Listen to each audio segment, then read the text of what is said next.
Hello, everyone, and welcome to the Safina Center Annual Gala. I'm Eric Graham, the organization's chairman, and at the Safina Center, we advance the case for life on Earth by fusing scientific understanding with emotional connection and a moral call to action. Exactly how we do that is what you'll see tonight, and here now is Carl Safina, our fearless leader, who will bring you into our evening together. Thank you all for being here. Hello, and of course, welcome to this year's annual celebration of the fantastic work of the people of the Safina Center. Our host for this evening, Jane Alexander, is not only a great friend to us, but a great friend to Wild Things and Wild Places, the title of one of her memoirs. She was the chair of the National Endowment for the Arts under President Clinton. She's won Tony and Emmy Awards and been nominated for 4 Academy Awards.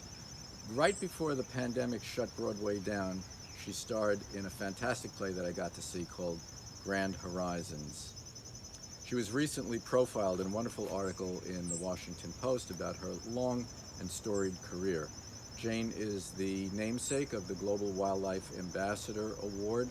She is on the board of quite a few national and international conservation groups. And it is my great pleasure to welcome for this evening Jane Alexander.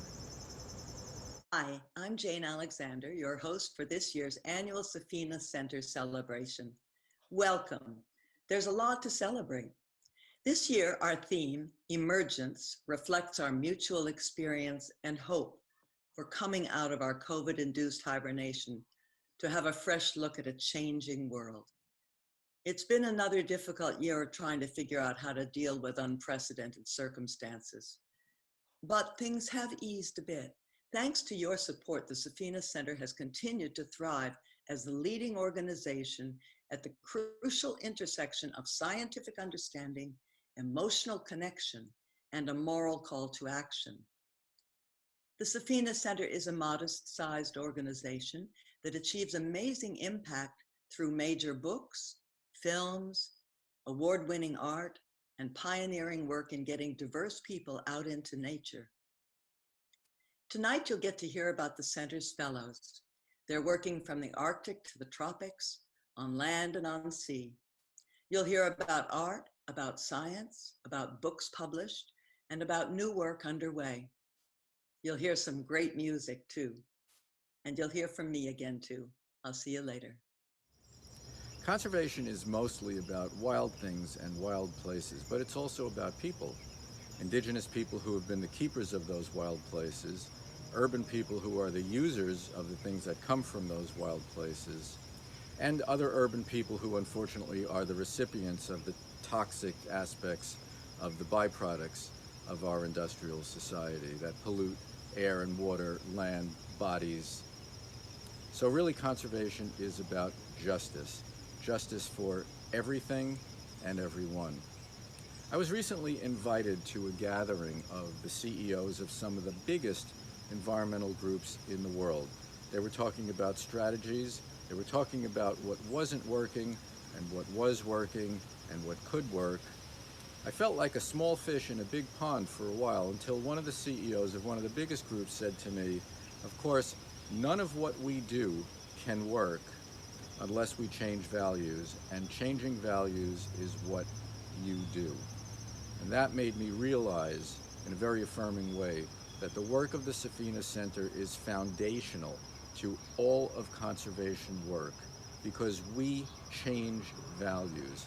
We cannot tackle climate change, the toxics crisis, plastics in the ocean, the extinction crisis, or any of the things that we need to do for wild places and for people unless we change values so that people support what is needed.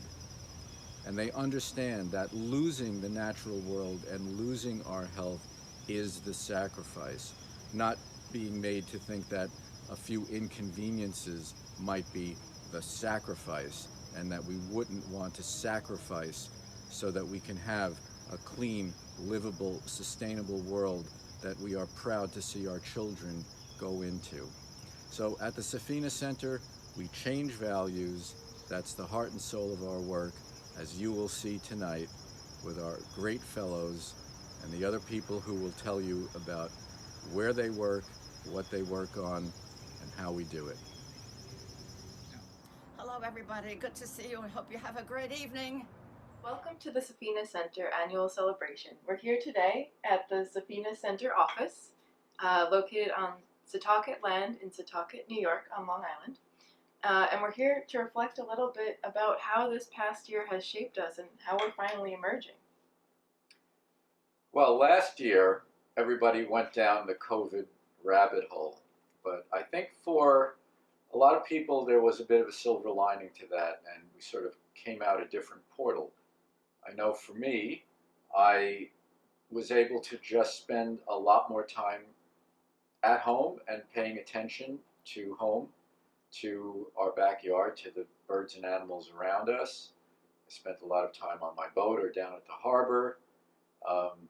I worked at home a lot, which was very pleasant without the disruptions of constant travel, and it was really nice to be able to just pay attention to the beauties of our home and our neighborhood and see our neighbors more and things like that. So there was a silver lining, and I think we were all feeling like we're coming out a little bit. We're not sure what the next year is going to hold, but we're getting out and about a little bit more. Yeah, and I agree with Carl. The past year was very challenging for me. I was able to reflect on the so much talent that we have here at the Safina Center. Everybody's inspirational, comforting. One quote that I liked that really resonated with me was by Amy Gulick, who is one of our senior fellows. And Amy writes in one of her articles called Grounded, Finding Beauty and Connection at Home, and it's about her experience during the early days of the lockdown. And Amy writes, "The more I photographed at home, the more I realized that physical confinement doesn't have to mean mental confinement. Beauty is everywhere, in every moment. We just have to choose to see it." And for me, those words were very comforting, and it made me reflect on what gives me comfort, which is my garden, the flowers, bees, butterflies, and feeling the warm sun on my back. And that's how I emerged from the challenging times that we just came out of. What about you, Sydney? Yeah, I had an interesting experience. I'm Sydney Randall. I'm the social media intern for the Safina Center. I had an interesting experience in that I was in grad school during the brunt of the pandemic.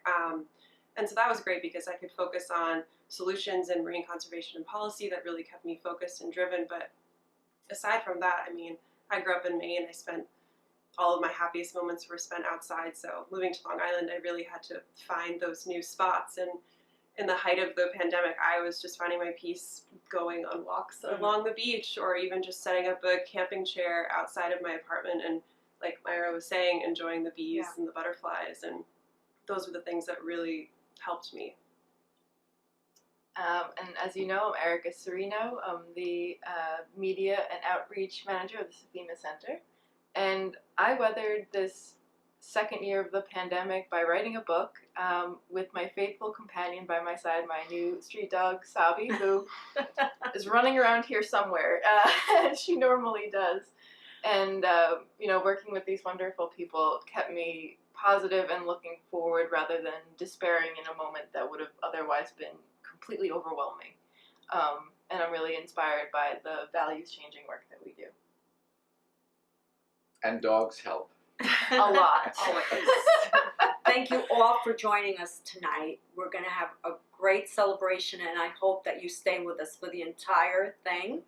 And we'll see you later. Our honorees for this evening are Hella and Scott McVeigh, and their accomplishments are so voluminous I'm going to be reduced to reading them for you. Hella is a mathematician, photographic artist, and much, much more.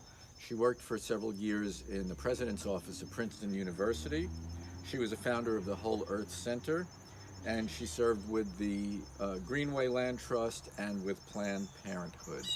Scott McVeigh was, among many other things, a U.S. counterintelligence officer, assistant to the president of Princeton University, a founding executive director of the Geraldine R. Dodge Foundation, where he led efforts in strategic grant-making in education, the arts, critical issues of race and social equity, Chinese language learning, and the welfare of animals. That's a pretty broad ambit. He's organized expeditions to document Arctic bowhead whales and has published widely on whales and dolphins. Hella's photos illustrate Scott's book of original poetry, and Scott has published on topics ranging from American philanthropy to whales to child abuse, domestic violence, and animal abuse. McVeigh's honors include recipient of the Albert Schweitzer Award from the Animal Welfare Institute, the Joseph Wood Crutch Award from the Humane Society of the United States, the Lyndon Baines Johnson Award by the White House Commission on Presidential Scholars, and many others.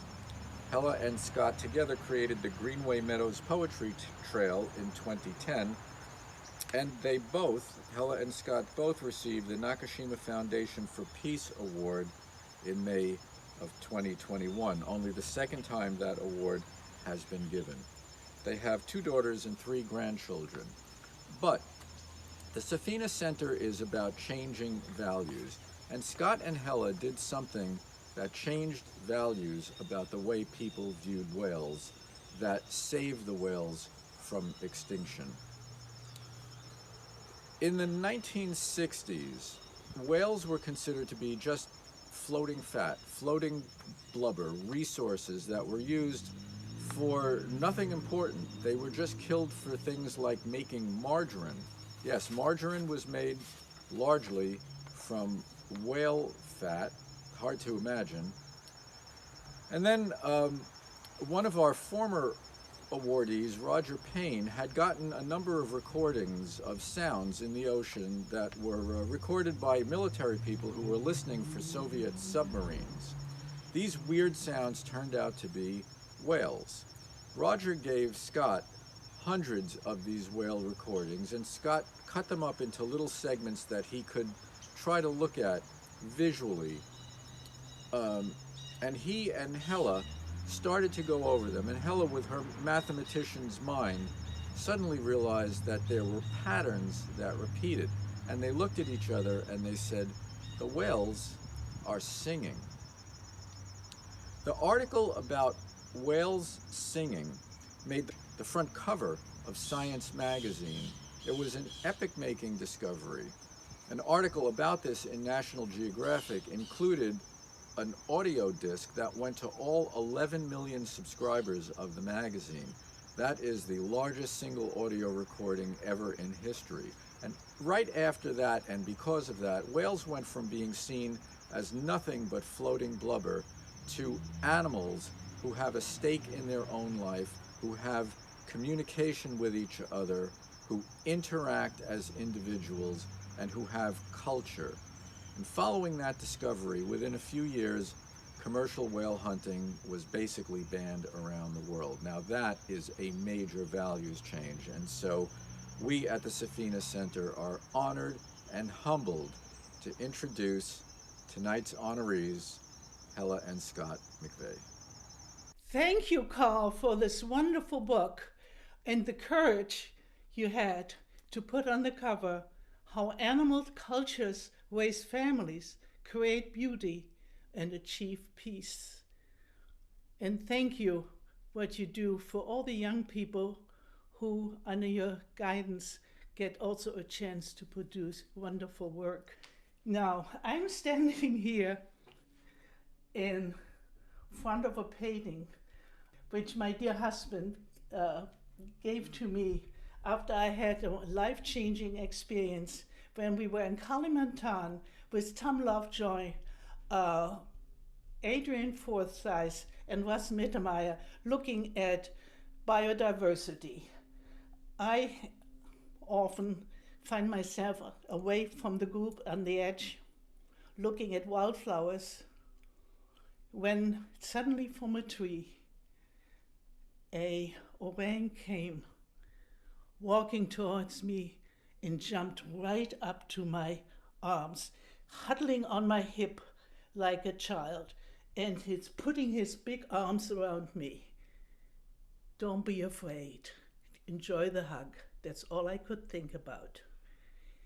He stayed there for a while until he got bored with me and let go of me, and he left me. He smelled so good, not like a typical zoo animal. He left me, but not my husband of 63 years who will take you from the jungle to the ocean. Thank you. I became truly alarmed at the situation years ago when the catch of the 3 largest whales on Earth was simply staggering. But the paper I wrote for Scientific American in 1966, the last of the great whales, told the story. And then I served on the U.S. delegation, the International Whaling Commission, the first 5 years of the 1970s, when we had a substantial turnaround situation. However, the International Whaling Commission is like a seagoing chamber of commerce. The quotas meant nothing, and they just happened to meet, and the years rolled by, and the whales continued to be taken. And then, luckily, Roger Payne dropped on our doorstep in 1968 some tapes from Bermuda that had been made by a fellow heading a SOFAR station that tracked the Soviet vessels moving along the west coast of Africa. And kind of in the background, there were these other sounds. And the minute I had those tapes, I worked nights and weekends to make individual sound spectrograms, each one 2.65 seconds. And as the next one was being made, I could then be studying closely the one before, till eventually, nights and weekends, I had a total of hundreds, indeed thousands of sound spectrographs. And one Sunday morning in our home, I laid them out on the living room rug, and Hella was nearby, and she thinks in terms of patterns of nature. All of her amazing photographs planet-wide, she's seeing patterns of nature.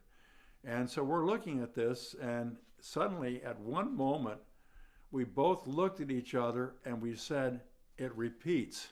We submitted the paper to Science. It was accepted pretty much right away, and we actually were bold enough, in those days it was unheard of, to say that the most spectacular feature of this is this beautiful song. Now, we thought that would be edited out. They left it in. So it's a subjective judgment about the song confirmed by millions of others. The song has influenced enormously the perception of these creatures, and now many others, as have been shown by closer looks at every form of life around us. I, too, would like to salute, as Hella did, the phenomenal work of Carl Safina and his colleagues at the Safina Center. And it's absolutely amazing what this comparatively small, in terms of staff and finances, operation does in terms of its impact on the planet and how others are beginning to think in their terms, which they're simply advancing the notion of the beauty of life on Earth. Thanks again, Carl, and your colleagues. Hello, I'm back. I first met Carl Safina when I was MC of the Indianapolis Prize, the world's leading global award recognizing careers in field biology and conservation. Carl has been a finalist 4 times, and the Indianapolis Prize staff created a short video about Carl and his work, featuring some of his colleagues at the Safina Center and at Stony Brook University. Let's watch that video now. Oh, you good doggies. I'm a person who is really in love with the living world. More and more, I perceive it as a miraculous existence. You can't feel things if you haven't touched them and been immersed in them. I'm trying to be one of the people who's been there and brought the story back. I would describe Carl as an unapologetic spokesperson for the natural world. Oh my God. At his base, Hello, you. Carl is enthralled with the huge variation of life that has managed to bloom over the course of a couple of billion years. He is a MacArthur Fellow and one of the 100 notable conservationists of the 21st century. But Carl Safina's love for the natural world began as a child in Brooklyn, and he has fought on its behalf ever since. Early in his career as a biologist, Safina focused his efforts on the ocean, leading successful campaigns to ban high-sea drift nets and a reform of the federal fisheries law. Since 2003, the Safina Center has been a catalyst for critical conservation efforts through an engaging blend of science, art, and literature. Does my dog really love me, or does she just want a treat? Carl is able to really look at the big picture and describe and summarize these complex issues or systems very effectively. He's really able to sort of engage people and make them concerned about these questions. It gets you in the gut, and that's where you need it. If I was fighting for my life and I had to pick one person on this planet to represent me in the human court of public opinion, I think I would choose Carl Safina, because I think he's that good of a communicator and a storyteller. Safina is the author of 7 books and essays appearing in National Geographic, Time Magazine, and the New York Times. He has become known as an author with a rare talent for telling stories that spark real-world change. People pick up Carl's books. It's a doorway into another world that many people wouldn't step through otherwise. Whether it's the plains of Kenya, watching elephants go by as if you're standing next to him, or scuba diving in the ocean, it transports you to be a part of the experience. Safina's latest book is a bold attempt to narrow the gap between humans and animals. In Beyond Words, What Animals Think and Feel, Safina explores animal cognition and emotion, providing a rare glimpse into the inner lives of our earthly companions. So much of what has gone on in the last, particularly the last 150 years, is the delegitimization of other animals and plants' rights to have a fair share of this planet. Their voice is being denied. I think he realizes that that voice needs to be restored or put into the dialogue.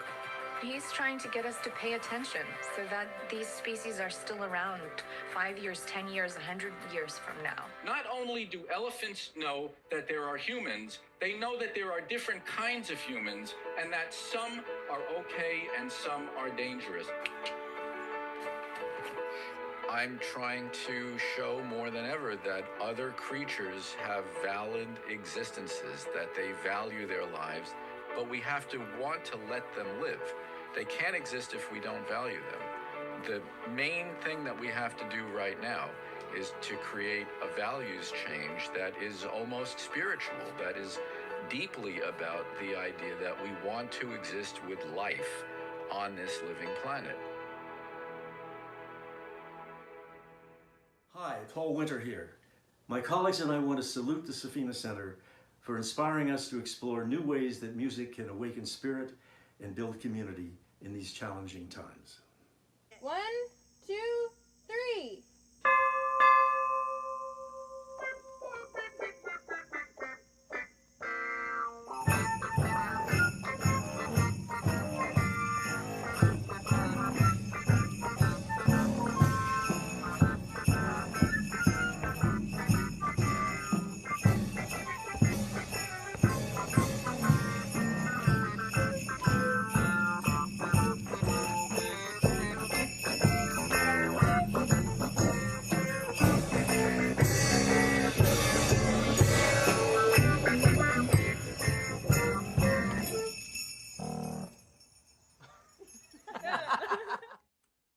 Hello, I'm Kathleen Dean Moore.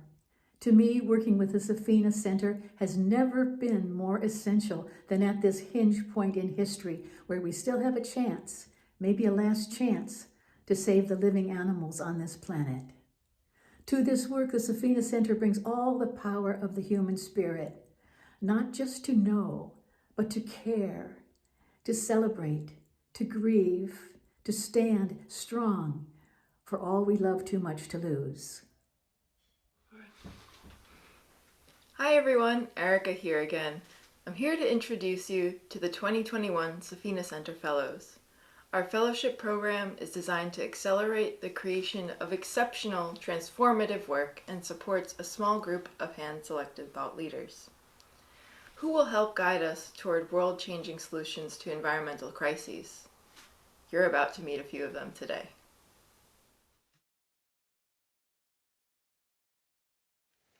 Hi, my name is Drew Lanham, and I am a cultural and conservation ornithologist at Clemson University in Clemson, South Carolina. In my life and work, the Safina Fellowship means to me that I'm a member of a community of thinkers and creators. It means that in my work to bring convergence through literature, through the science that I do, that I'm at home, that the blending is natural, that my laboratory is here in the great outdoors, but it's also on the written page.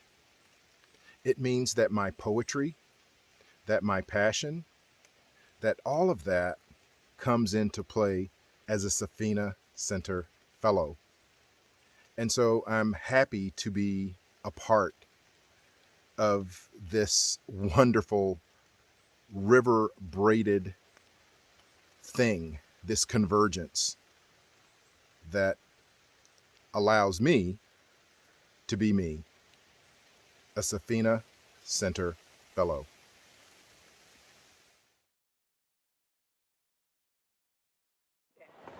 Aloha!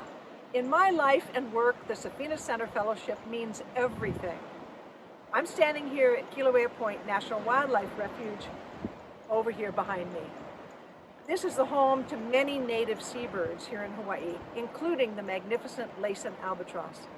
But the Lacen Albatross has one unique problem, different from all the other species here, which is that its mothership is Midway Atoll, more than 1,000 miles northwest of here. And the problem is, Midway Atoll is flat, so it's going underwater with sea level change.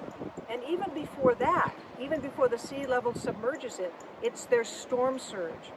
So you'll all recall the tsunami from Japan in 2011. That tsunami generated a wave that was 5 feet tall that went across Midway and took out 250,000 albatross chicks. So tragic. The only good news about it was that it happened in March instead of February. If it had happened in February, it would have taken out 250,000 parents too, which would have been much worse. So Kauai is a Noah's Ark for these birds. It's a place of safety for three main reasons. One, we have these elevated bluffs that you can see. Two, we have a complete absence of mongoose that all the other islands, all the other inhabited Hawaiian islands are covered with.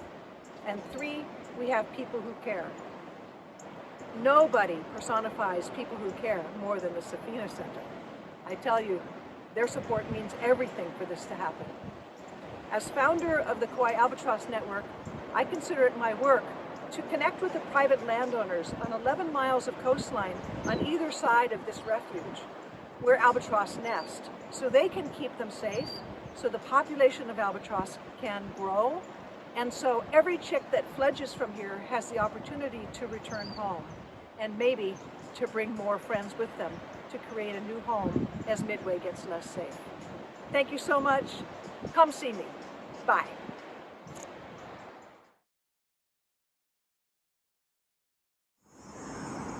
Hello, I'm Jacqueline Scott. In my life and work, the Safina Fellowship means that it was easier for me to do my academic studies.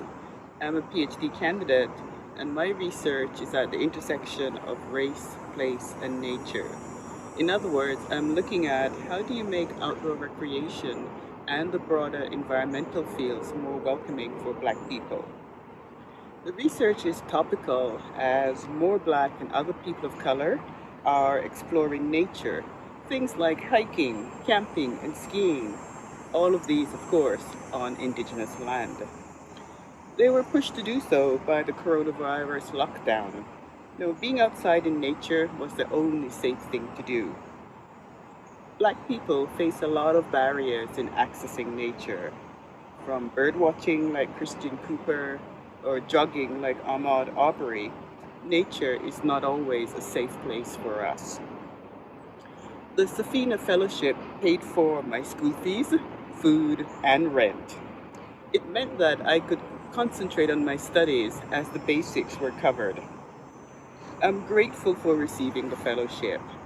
It was a vote of confidence that my research was relevant. Thank you for the mentorship and for opening doors.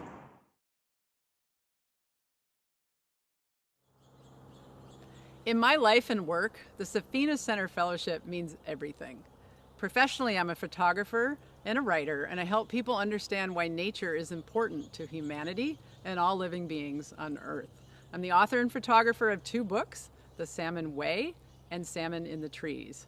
My work helps people understand why Pacific wild salmon are important to the ecosystems of Alaska, as well as the human communities.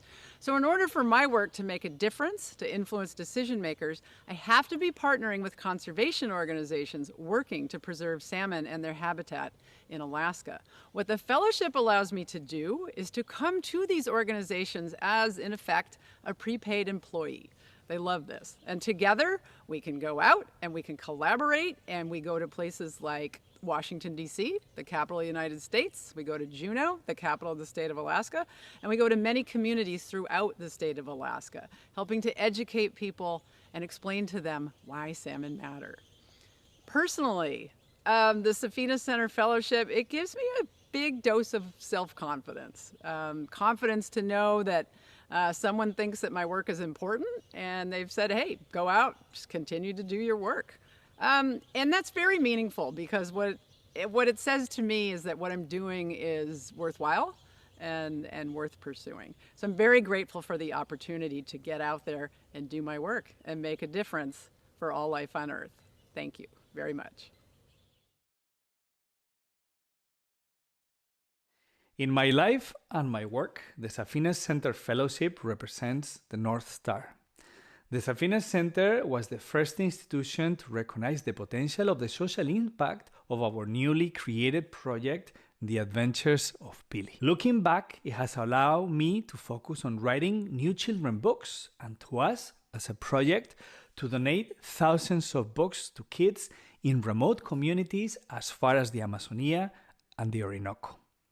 Quoting a book titled The 5 Major Pieces to the Life Puzzle, inspiration from whatever source arouses feeling within us that rekindle hope, ambition, and determination.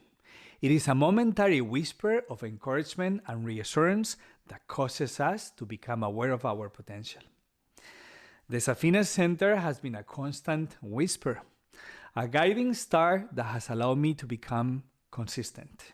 And that is why I invite everyone to never stop dreaming in any of my communications, because then you open your heart to love and dreams, you glimpse your path to happiness. I want to end this message with the words of Charles Dickens. Reflect upon your present blessings, of which every man has many, not on your past misfortunes, of which all men have some. As Vietnamese say, when eating fruit, remember the one who planted the tree. And this is why I can say, thank you, Safina Center. My life and work, the Safina Fellowship means breaking out of my fisheries science bubble, exposing me to the Fellows' creative approaches to motivate people to change their behaviors and pursue systemic changes to protect biodiversity, how to make the individual and collective human footprint personal, and 3, supporting me to remain committed to my work on fisheries conservation science. I'm extremely grateful to have been a part of the Safina Center family for over 15 years, more than half of my career. Thanks. Hi, I'm Paul Greenberg. I'm the writer-in-residence at the Safina Center. I have been with Safina Center for close to a decade now, and I have to say that having the support, not just the financial support, but the emotional support and the psychological support and the intellectual support of the Safina Center, and Carl in particular, has been really, really instrumental to my work. I've written, I think, 5 books during the time that I've been the writer-in-residence. Produced endless amounts of articles, now working on a podcast, and now here on an acre of land that I've recently purchased for a project that's going to be called 50 Dreams for an Acre, about land use and the things that we need to do in order to treat our land well, to treat our planet well, and to develop in a way that is in sync with the planet. So thanks to all of you who've supported the Safina Center over the years. Thanks to Carl, thanks to the other fellows, and really thanks to our planet, and hope that we can all join together in making it a better place in the years to come. Hey, Sydney here. Now we'd like to introduce you to our 2021 Safina Center Launchpad Fellows. Our junior fellowship is designed to kickstart projects undertaken by promising young venture-level talent, helping launch the early thrusts of their careers and create an affiliation of like-minded kindred spirits. The fellowship honors astronaut Kalpana Chawla, who willed to the center an endowment to be used for this purpose. Enjoy. In my life and work, the Safina Center Fellowship means that I am able to not only do my scientific research, but also focus my attention on educating the next generation, particularly those students that don't get to see themselves represented in marine science or marine conservation often. Through the fellowship, I've been able to run a program called Gill Guardians to educate folks, general public, about sharks and their relatives, including K through 12 all the way to adults. I've also had the opportunity to highlight the work of BIPOC marine scientists doing shark research and conservation as part of this project. I've got to have a bunch of people come in and do courses for kids to learn from people that look like them and share their identities. And this means a lot to me because when I was a kid, I didn't have anyone that I could look at and say they're doing what I want to do and I can do that.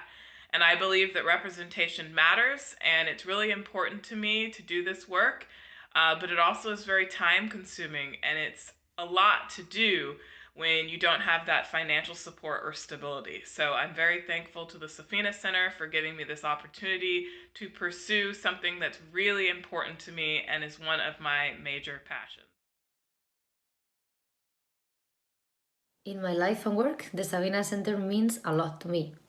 For me, this fellowship came into my life in a very decisive moment and exactly in the right time, when I was actually developing the project of my dreams. And more than the money, it was this recognition that made me really believe on my idea and push it forward. Thanks to this fellowship, this year we have accomplished more things that I could have ever imagined. And I'm very proud to say that more than 19% of the things that we had in our agenda for this year, it's been achieved. So for that, I feel very proud and confident that this is only the beginning, and I'm very excited for what is coming next. This fall, we will be working on the protection of Skialbandi Bay, the bay that we have here in Húsavík, our hometown. We will be implementing the first hotspot in Iceland in partnership with Mission Blue, and we will be also creating a committee here with local stakeholders to discuss priorities on marine protection, sustainable development of marine resources, and sustainable coastal planning in the region. I believe that finding the inspiration to keep working to defend our planet is nothing easy considering our reality, and this is something that we are all facing, especially the people that really care about our planet and are working on conservation. And for this, I'm forever grateful to have the trust from the Safina Center, and I am beyond thankful to be sharing these experiences with the other fellows to get mutual inspiration and motivation to keep working to make a contribution for a better future.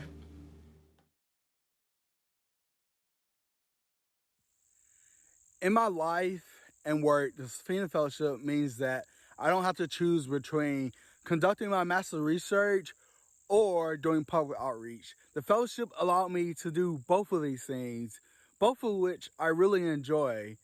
The fellowship allowed me to purchase the supplies and resources that I needed for both of these amazing projects.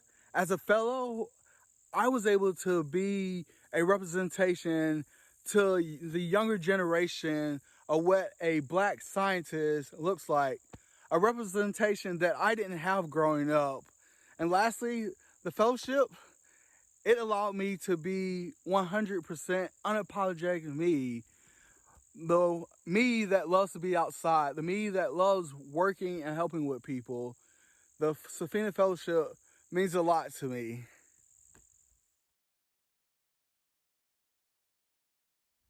Hello everyone, greetings from Copenhagen, Denmark. My name is Madeleine Kate McGowan, and I would like to share with you what it means to me in my life and in my work to be a Safina Fellow.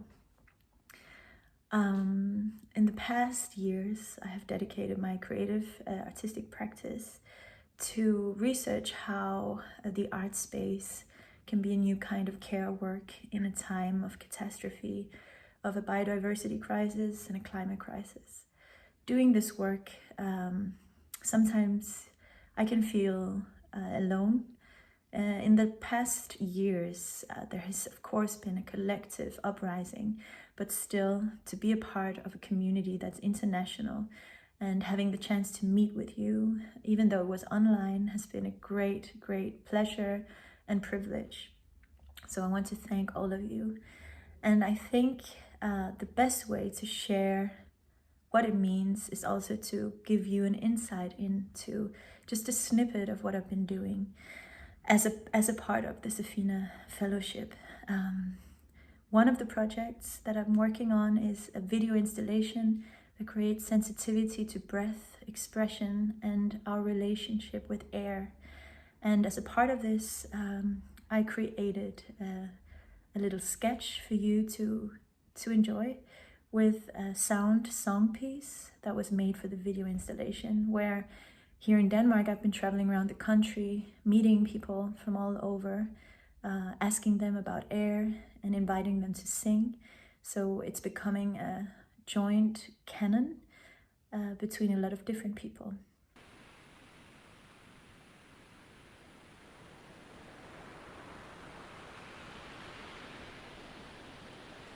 The distant wind blowing, a whisper, a calling, an echoing, an echoing. I heard so a warning from sky came, a howling, an echoing, an echoing. From our breath, a longing, from our lungs, we're singing an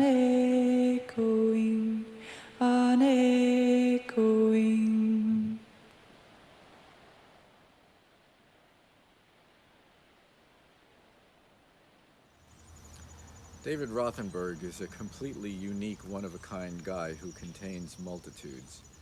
He's a philosopher, a writer, a professor, a musician. I think I first became aware of David through his book Why Birds Sing, and I've had the pleasure of doing some writing with him. He's probably most well known for making sounds with nature, and that's what he's going to do for us now.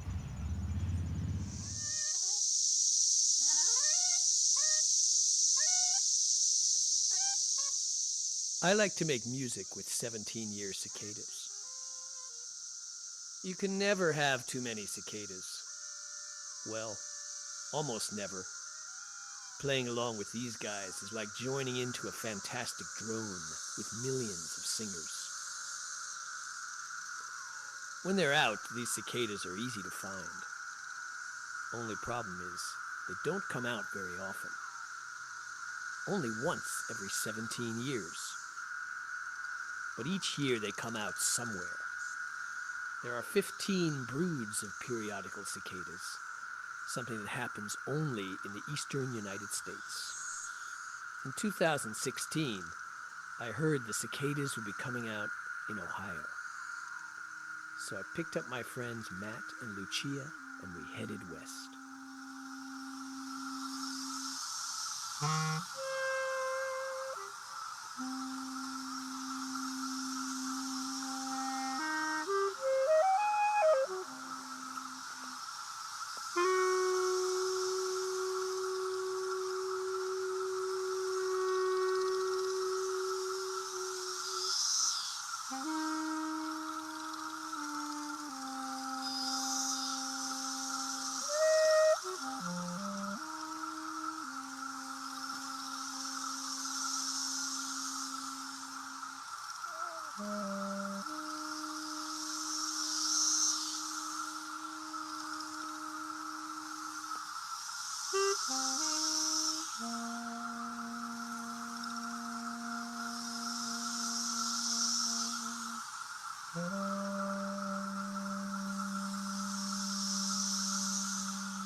What are these cicadas really singing about? Is it music? Is it language? One man knows the answer best, and he too is in Ohio. The thing about these cicadas is they are such a treasure. They're so different that you want to know everything about how they work and why they do what they do. Nature is out there doing what it does every day, and it reveals itself in bits and pieces, and you have to be in the right place at the right time, doing the right thing to see those revelations. And once you see those, you understand how things work and you can decode them. I was the co-discoverer of the female signal, and we found ways to imitate it so you can interact with the cicadas by doing that. I'm getting them to call. Yeah. Oh, I understand.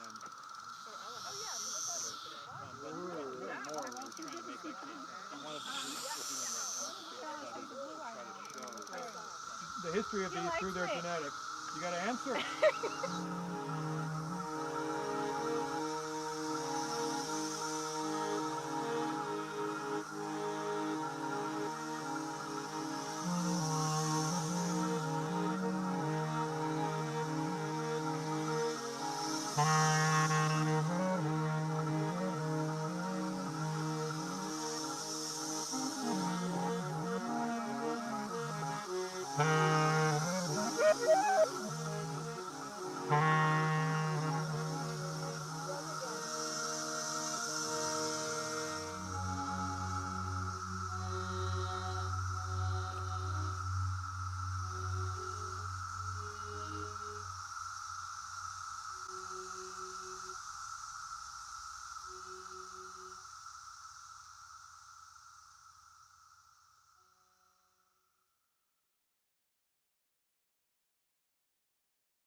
I first met Erica Serino about 10 years ago when she was an undergraduate and I went to talk to her college class.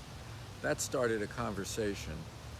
And after she graduated with a master's degree, I had gotten invited to go on a sailing trip across the Pacific to the middle of the gyre, which is sometimes called the garbage patch because of all of the plastic there.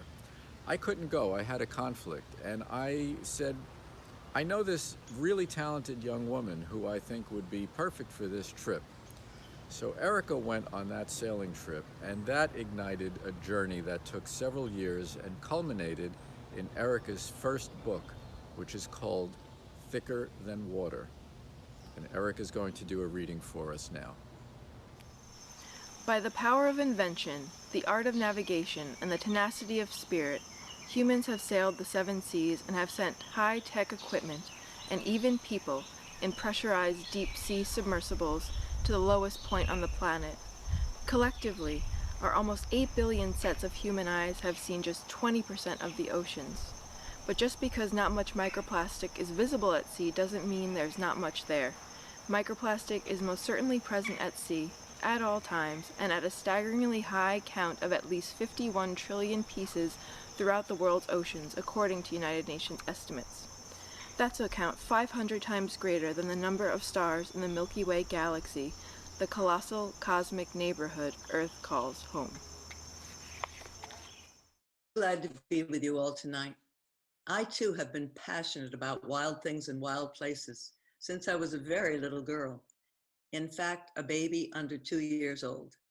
One of my very first memories as a baby is sitting on a New England beach, picking up sea cucumbers, which have washed in with the tide. And this is a memory that my mother corroborated, even though we never had any pictures about it. Curiosity captured me then and there, and it continues to be a guiding force in my life today. I love nature. I love birds. I'm passionate about it all. But there's a lot at stake for the natural world, for wild things and wild places, and also for people who need a clean, healthy environment to live a life of human dignity. I'm a fan of the Safina Center because, like me, they're so passionate about wild places, the environment, and humanity. Of all the nonprofit groups focused on conservation, the Safina Center is the creative vanguard. They don't just give you facts. The people of the Safina Center make you feel why the facts are crucial. They know how to open hearts, and that might be the most important thing. Carl has gathered an extraordinary group of people who bear witness in wild places and then convey their passion in ways that inspire us to act, to do what we can. Their books, Films, music, and visual art all set the Safina Center apart. The center has carved a unique and crucial niche. They're scientists and they are artists. While they speak to your mind, you feel their work resonating in your heart. Thank you for supporting the Safina Center, its people, and the extraordinary work they do. You are helping to keep the living planet whole and healthy for all. Well, everybody, I hope you really enjoyed that. Stay with us through the credits because we're all going to be right back together live, and I'd love to talk with you.